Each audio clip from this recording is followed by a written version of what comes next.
The peaceful village of Bradfield sits in the hills above Sheffield. But a century and a half ago, this village was the scene of total devastation, subject to a catastrophe that destroyed much of what lay in its path and killed over 200 people. It was the Great Sheffield Flood. The floodwaters came from a giant reservoir created by Dale Dyke Dam to the north of the city. The original dam holding back this vast amount of water was 300 metres that way.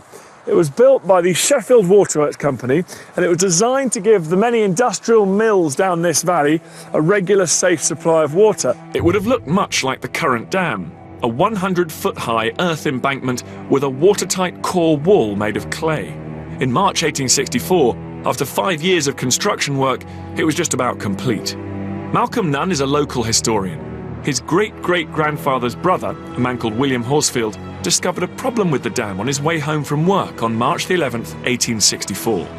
He walked just below the summit of the reservoir to shelter from the stormy night. He found a small crack, just big enough to get a knife blade in.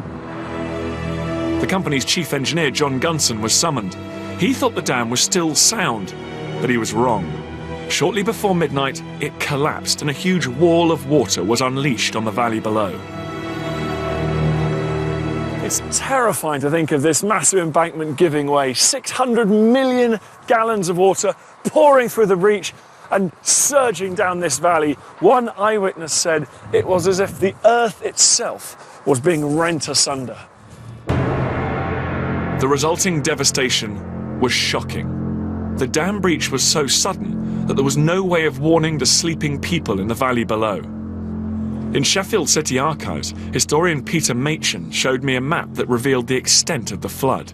All this is the Loxley Valley, all the way down here into the built-up area of Sheffield itself, about 8 miles altogether. And the damage down here would have been not just the sheer amount of water, but things like all the debris being washed down from up here. Absolutely. One of the sounds that people heard was the pop, pop, pop of fully grown trees snapping. I think you've got to imagine something like an enormous steam hammer coming down and simply smashing everything in its path. It's the kind of thing you see in Hollywood films, not knowing it's actually happened before right here in Britain.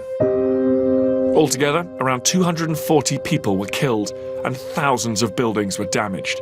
The Waterworks Company was ordered to pay compensation for people's losses, and the resulting tribunal considered some 7,000 claims. This is James Tyndall. He's a grocer. This is his shop. £10 of boiled sweets, whiskey, 4 bottles of whiskey. He was claiming for £198, 4 and 5 pence halfpenny.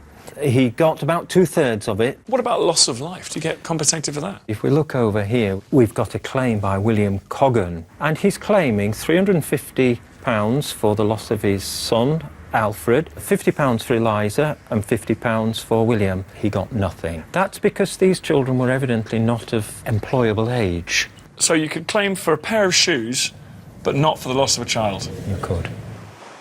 But why did this disaster happen? Modern-day dam inspector Dr. Andy Hughes believes the watertight clay wall that formed the core of the dam was fatally undermined by small natural springs which flowed underneath it.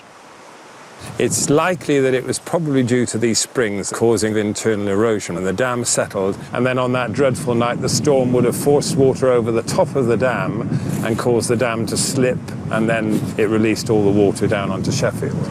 Local churchyards are dotted with the graves of people who lost their lives in the flood.